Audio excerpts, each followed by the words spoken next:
Hi there, I'm Ben and welcome to part 3 of my full platinum walkthrough for Dark Souls 2, Scholar of the First Sin if you want the full title. Right, I'm going to be going to Heide's Tower of Flame, or we're going to be going there this time, but I'm just going to go and get 2 missing items from the previous video. I'm going to go back to the Forest of Fallen Giants, so that's the Titanite Slab and the Chloranthy Ring. Chloranthy Ring is very good. I like it.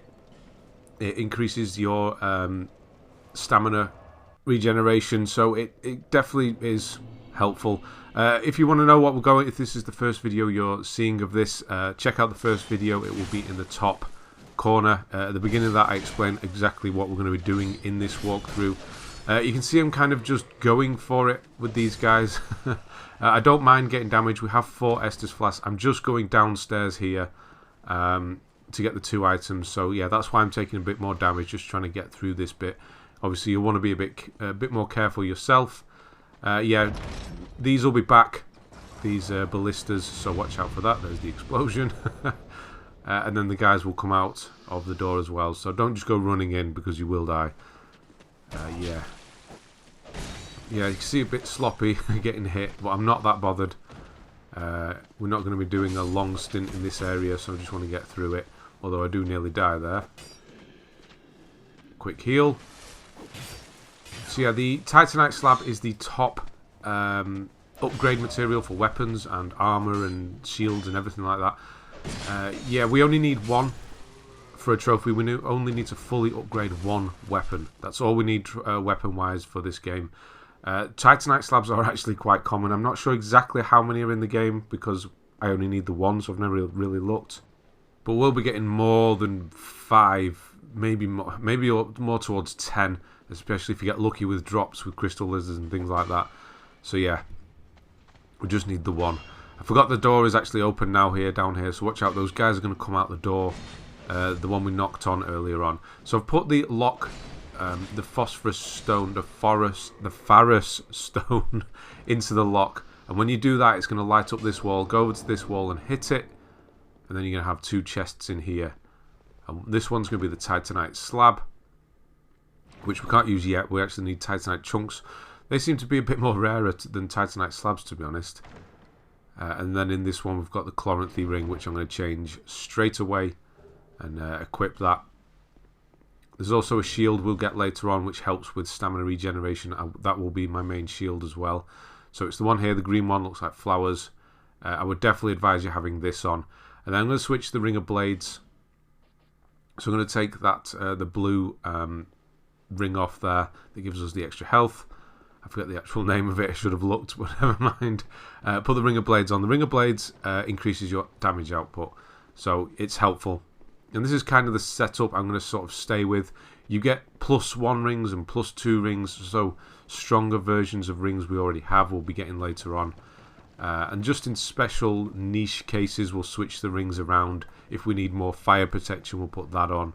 We don't have that yet, but that's just an example. The fire protection ring. But yeah, just this sort of combination is what I stick with. One that's going to help with stamina regeneration. The one that's going to give us constant health back and negate chip damage through shields. One that's going to give us the extra damage output. And then one that's... There's Ring of Steel Protection as well, which we'll get soon. Which is another one I'll go. Which is basically more defense. And that's kind of the setup I'll go with. So once we come back, we're going to actually go to the Heide's Tower of Flame now. So that's through this tunnel. You'll remember coming down here to get a shield early on. Pretty useless shield that we've got rid of already. We're actually going to replace this shield we're using. That's the wrong way. We're going to replace this shield we're using with a much better one shortly. But yeah, Heide's Tower of Flame is a very short area. You can see this video is considerably shorter than the previous one. But there are some nasty enemies in here. Most specifically the Heide Knights. They are very unpredictable and quick. Don't let that put you off though. They're more than beatable. You just can't treat them like other enemies. They're a bit of a pain, to be honest. So go through here, and then we're going to go down through here and into the actual into the area. And there's 2 sort of branching paths here. One of them leads to a dead end, the Cathedral of the Blue. There's a Heide Knight, so don't hit him, just leave him. He's not going to wake up until you've beaten the boss for this area. There's 2 bosses we'll be doing. One of them's actually the boss of this area. One of them's actually for the Cathedral of the Blue, which is directly in front of me there. So these big guys may look really intimidating. I know I just got hit yet there. But the idea with these guys is let them do their combo, their 3-hit combo. Go in, hit them, back away. It's very simple. They're very slow. Just get to know their combo. You'll be fine. Don't sit at that bonfire, although you can if you want, if you're out of Estus or whatever. Just, yeah, light the bonfire. That's the Cathedral of Blue. That's where we're going to do the first boss there. So there's variations of these guys. This one has a big hammer. He's obviously slower. Yeah, watch out for the swings there. I always forget about that third. It's that third. It's so delayed, that third one with this guy. But yeah, 2-handing can be helpful as well. Once you sort of learn their combo, there's some items there that I miss. I'll be back for those after when I realise I've missed them. The sword ones are probably the easiest, the sword and shield. Let them do their 3-hit combo, and then you can just run in, a couple of hits, back away. They'll just go straight into that combo again. If you double hand, you can probably get them down with 4 hits. So let them do that twice, and it's very straightforward once you get the feel for them. Lloyd's Talisman there, we can use those on some on the chests later on, the ones that eat you, the mimics. Right, so this switch we're doing here is going to widen the boss arena. You can see the floras come up there. That's going to widen it. The boss there is very easy. You don't need to widen it per se, but it can help. So that's why we're doing it. Couple of switches. So this one's got a sword. The ones with the swords seem to be weaker. They seem to have less health. You see there, it's almost 3 hits on this guy. And there we go. So once you kill that one, another switch is going to come up behind me. You'll hear it. It's just around the edge there, to the left there. I'm not sure if I actually forget to switch it or not, because I don't usually bother with the switches. It's not necessary. You've got more than enough room as it is. But yeah, if you go over to one side with these two together might seem intimidating, but if you stick to one side, the other one will retreat again and leave you alone. So yeah, make sure you do that. And here he is with his combo. 1, 2. Do we go all the way? No. Oh no. Overconfident. That's when you die most in Dark Souls, is overconfidence. Do I forget the switch? I think I forget the switch. It's on the right hand side of me here. Yeah, because I've been doing the speed runs, I just don't even bother with the switch on the speed runs.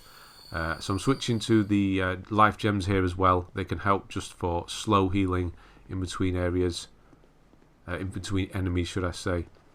Save the Estus for when you need quick healing. So this is the first boss, or the boss of the area, but it's not the first boss we're going to be doing. We're going to be doing another one first, and the reason for that is that once you kill this boss, the Heide Knights come to life, all the extra ones, so don't kill them first. The reason I've come down here first is to show you that there is a summon here, if you're in human form. Now don't worry about getting into human form to get this summon. The bosses are very easy for this. Well, they're not very easy, but they're very straightforward for this area. So don't worry about having to use some humanity, get human. Don't worry about it. I'm actually going to let him die. I was going to let him take this Heide Knight on. We need that chest open behind him. He falls off, which is fine, because it's better for me to show you how to do it without, in case you have to do it without. So yeah, summons can fall off as well. Here we go. Oh, he's too close. Never mind. So yeah, that's fine, because I'd rather do it without anyway. But just showing you where he is. Just be aware, if you do summon, I'm going to do a backup save just before we do the boss, or there's a bit of a dangerous run we need to do. So I'm going to do a backup save, and you can't do a backup save. You can't quit out if you have a summon with you. You need to send them home, and you'll lose their opportunity to have them around. So maybe go and clear this area out, then coming back and get that summon, and then Well, no, sorry. Clear the area out, do the backup save that I do, then come back and get that summon. You just saw me get the Ring of Binding there as well. That was in that chest, that's what we went for. That's, if you put that on and you're hollow, your health reduction is lessened, if that makes sense. It's not as abrupt, so it's a good one. If you plan on being hollow a lot, you'll have less health reduction from dying a lot, which is actually very good to have that ring on. So this is actually one of the Heide Knights. We're taking one on properly. They're so erratic and they have such quick maneuver. Look at that. And the ones with the swords seem to be more difficult. There's going to be another one in a minute. I can't get away from him to do that. I know my healing's so slow. I need a good distance, and that was definitely the wrong time to do it. That was lucky. You can backstab these guys, but because of their awkwardness, the way they hit, the hitbox for the backstab is weird. It's kind of on their shoulder as opposed to their back. And you can see what you'll swing around like that if you try and get behind them. They're just so unpredictable. Yeah, just take your time with these and leave. There we go. So just finish him quickly. Get it done. Yeah, this is why we don't want the Heide Knights woken up. We want to do this area once and leave and not come back, because we don't want to have to deal with those. Another big guy here. He's nice and easy. He's just one with a sword and shield. And then there's one more Heide Knight, and then at that point I'll do the backup save. The main reason is so you don't have to fight all of these again if you die, because we're going to be doing essentially 2 bosses. There's essentially 3. Let's say there's a half boss here as well. We have to kill a dragon. I forgot to tell you. Just casually drop that in there. But don't worry, it's really not that bad. Very simple, the dragon. So up here there's one more Heide Knight. This guy has a pike, I think. So a long weapon. He's actually easier because of that, because he's going to thrust, which opens his back up. There, he's going to do that sort of thrust, which means you can go around behind him, get that backstab. The reason I don't lay into them straight away, you might be wondering, is why am I not hitting him while he's on the floor? There's some enemies you can hit while they're on the floor, and quite a lot you can't. So I just sort of get in the habit of not doing so. Wait a minute, as they start getting up, that's when you try and hit them. You don't want to use all your stamina up trying to hit something on the floor and you're not actually doing damage to them. So that's why I wait, if you're wondering. So now I'm going to do the backup save. All the enemies in this area are done. So at this point, do the backup save. If you want the summon, go and get the summon. Or maybe wait until the dragon. I don't know. I've never used the summon against the dragon, to be honest.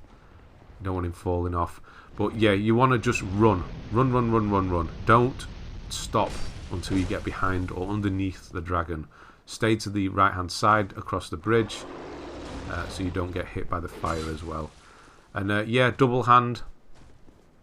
And he's going to do stomps. And his stomp is not just down, it's down and back. So you'll need to back away as he stomps. You'll see it's down and back like that.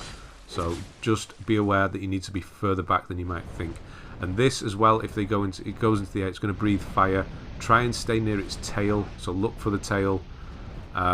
If you get to the tail, like you can see, I'm not getting hurt here. If you get underneath the tail, you're underneath the dragon, you don't really get hit by fire. Just don't be near the edge, because you get pushed off by the fire if you get hit by it. Like you saw me go flying, that will happen. And yeah, just finish it off. It's very straightforward. It's a lot more intimidating than you might think. Yeah, and then we're going to get Petrified Dragon Bone, which is an upgrade material for certain weapons, and a better shield.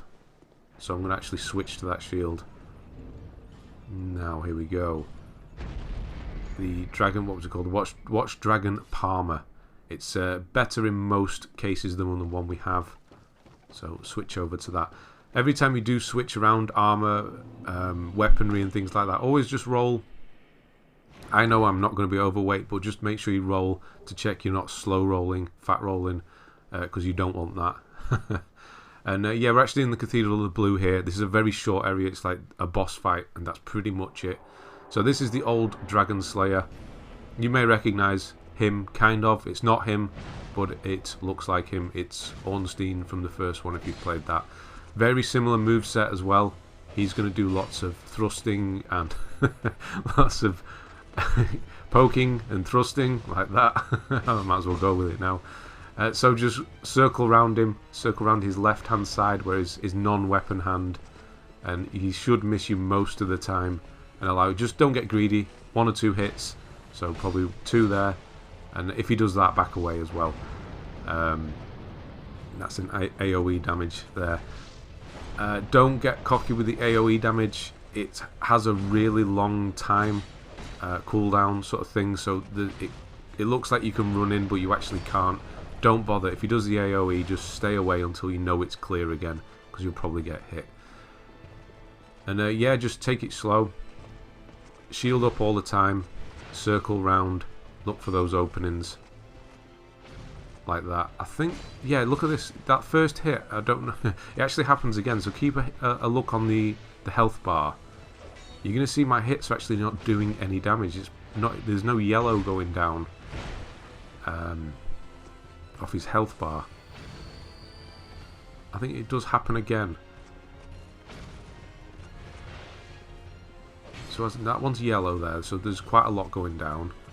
And then I get a couple of hits in where it sort of just gently goes down. I'm not sure why that is. There, 1, 2. I'm not sure why. And then I hit him again and it's back up to normal damage. Am I hitting a certain... I've never noticed that before, let's say, until recording now. Maybe it's I'm hitting a certain part of him that has more armour. I'm not sure. But yeah, circle him. Back. 1, 2, 3. Done. Very simple fight. Thank God, because Smile's not here, really. Although that's not Ornstein. And you'll get the soul and the old Leo ring, which we won't be using. Yeah, don't crush any souls. Again, once again, don't do that yet. At the end of the first playthrough, you can start doing that. I will let you know which ones you can use. You shouldn't need them at this point anyway.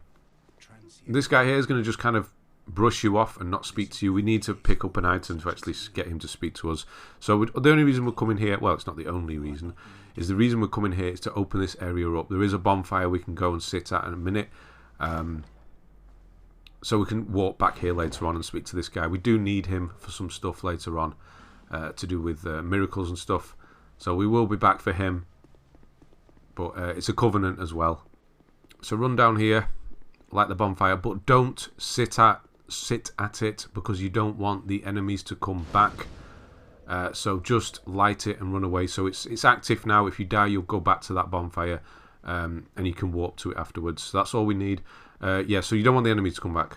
But you may notice that your sword or whatever weapon you're using, its durability is probably quite low at this point. I think about a quarter left there. You should have 1 repair powder if you need it in a pinch, or if you want to just go and rest and do the whole area again, fight the enemies and go to the right hand side this time. That's up to you, or just run to the boss, whichever. But I'm not going to sit at any bonfire. I'm fine with just 1 Estus Flask and all the life gems, because this boss is very, very straightforward. I'm just actually going to run over here. The items I mentioned right at the start that I miss, I saw them as I was coming over across the bridge again. There, you can just see them. So just go and grab those. Soul of a Nameless Soldier and a Human Effigy. Yeah, you should have 1 repair powder. Have it on standby. You're going to see me equip it but not use it. Have it on standby just in case, or equip another weapon if you want to do that. Equip another weapon in your... You can have 2 weapons equipped. Just be aware that you might start fat rolling and you'll need to reduce your weight if that's the case. It's always good to sort of know that as well. If your weapon's going to break soon, if you keep using it, either equip another weapon or have some repair powder ready. So you can use the sword. It will obviously do a lot less damage. Or you can go and sit at a bonfire and then refight all the enemies if you need to do that. So you can see me there put the repair powder on. We've got 1. They are fairly hard to come by at this point. There is a guy towards the middle of the game who sells an infinite amount. They are 2,500 souls each, so they're quite expensive. But it's always good to have it on you. Right, so this is Dragonrider.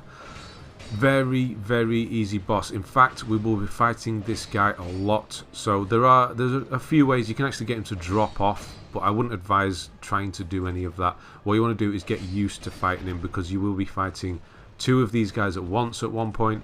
You will also be fighting these as a casual enemy later on as well.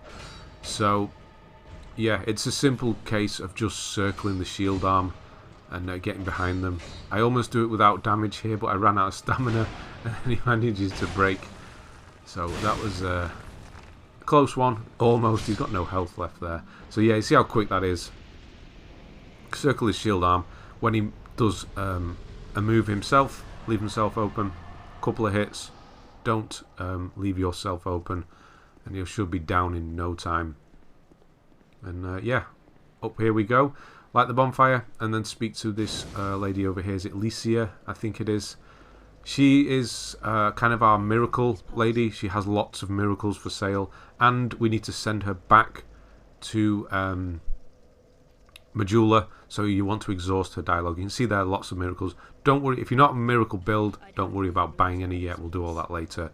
If you are, then obviously peruse and have a look around what you want to buy. Yes, exhaust her dialogue, so keep talking to her until she repeats herself, and she will go back to Majula, kind of. We'll be using her later on to open up another area. So yeah, you just need to send her back for now. We have a lot of souls, so we're going to go and spend them. We're actually going to go and speak to the old woman. This is the old woman from the bonfire at the Forest of the Fallen Giants. She's come back here now. It was only a split second for you, but I've just been downstairs to open the door for the postman. Anyway, yeah, so we're going to buy a couple of things from her. The Pharros Lockstone here, or Pharros Lockstone, and then the Fragrant branch of Yore. So that's 16,000 souls total. So yeah, definitely get the branch. The Pharros, if you can't afford it, that's fine. You should be fine with souls. We've just done two and a half bosses, let's say. So you should be fine. And then the rest we'll just use here. Of course, I'm on my my quest to get the adaptability or the agility up to 100. That is definitely going to speed the whole process. You should feel the game sort of starting to loosen off. It's a weird feeling. You're able to move, not necessarily move quicker, but dodging is easier. Drinking the Estus flask is quicker. It just kind of feels like the game's loosening off. And when you get to about 100, that's where we'll finish on that and start putting more points into everything else. So it's an even spread at this point. We're going to go for the agility, we're going to endurance, faith because we're using fire at the moment, and strength. And that's pretty much all I'm going to do until we get to the soft caps. These upgrades have soft caps. So let's say when you get to say level 20 on endurance, I think it's 20 or 25 on endurance. I will let you know at the time. Instead of getting 2 points of stamina for each upgrade, you'll just start getting 1. I think it's level 20. You'll just start getting 1 point of endurance. So yeah, they kind of have a cap, and then it makes more sense to invest elsewhere unless you really want to go for it. Yeah, so we're just doing the end of this area quickly. I did just run back to drop the souls off, more for your benefit than mine. If you don't want to be running around with nearly 50,000 souls, that's up to you. You don't want to die and lose them at this point, that's for sure. So we're going to go and get something called Sublime Bone Dust in a moment. This is a very kind of important item. It's another Estus Flask upgrade type. I'm actually going to go to the right here. That's the wrong way. I need to go to the left. This place is kind of mirrored. I thought there was actually a chest down here. It's on when you go downstairs. There's a chest up here. So I'm going to turn around. That's a lift we need to take in a minute. The Sublime Bone Dust is on the left-hand side here. When you use it at the bonfire at Majula, and it increases the amount of health you get back from each Estus Flask use. So yeah, obviously it is handy. It's helpful. These guys look intimidating, big old shield, but they're fine. Just strafe around their shield arm, and when they're open, go for the backstab. Very simple. And open this up and get that. So once we go back to Majula later on, with our Estus Flask shard as well, which we're going to get in a moment, we will have 5 Estus Flask uses, plus they'll be stronger. So yeah, it's definitely starting to get a bit easier now. A lot more health coming our way. So we're going to go down here. We're going to use our fragrant branch of Yore, the one we've just purchased, to go and get this Estus Flask shard. Try saying that quickly.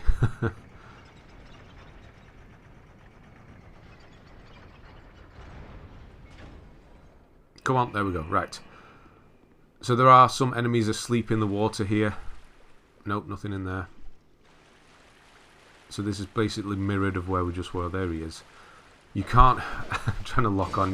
I can't lock on while they're standing up. They have a bit of a weird animation.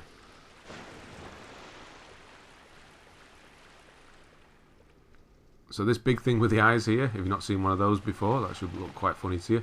I think... Basilisk? That's the right name, isn't it? They're the things that turn everyone into stone. They let out a puff of smoke sometimes, and if you stay in it, you will get turned. Well, you won't get turned to stone. You'll die. So you want to stay away from them, but they are very easy to kill. So just let them jump past you, or circle around the back of them and kill them. They're very easy. 2 hits and they'll be done. So there we've used the Fragrant branch. So this guy's come back to life. He should just be 1-hit kill, and that's going to allow us to pass. So again, think of them as a locked door. And then there's a big elephant here, because why wouldn't there be? A Mastodon. These guys are very easy as well. Any sort of big, slow enemy is actually very easy in this game. They just look a lot more intimidating than they are. So it's a case of strafing. Oh, that was a nice move. Strafing round and killing him. There we go. What do we get? Mastodon armour. Yeah, I'm not going to use that. And there's the Estus Flask shard, so we'll be using that again shortly.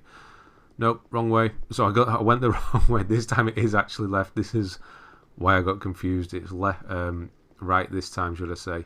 Left is dead end. And then you got the Knight.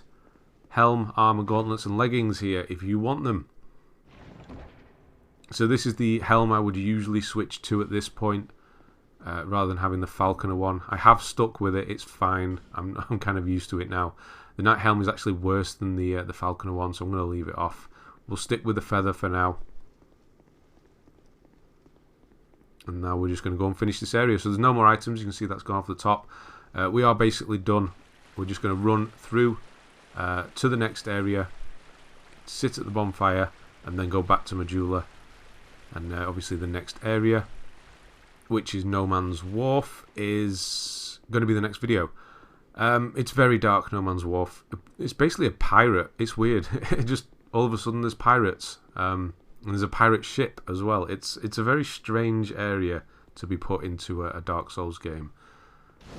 So we're just going to light this so we can go back here later at the start of the next video and go back and do some leveling, plus use our Sublime Bone Dust and Estus Flask Shard. So you can only use Sublime Bone Dust at this specific bonfire. So if you go to Burn in the menu and then Sublime Bone Dust,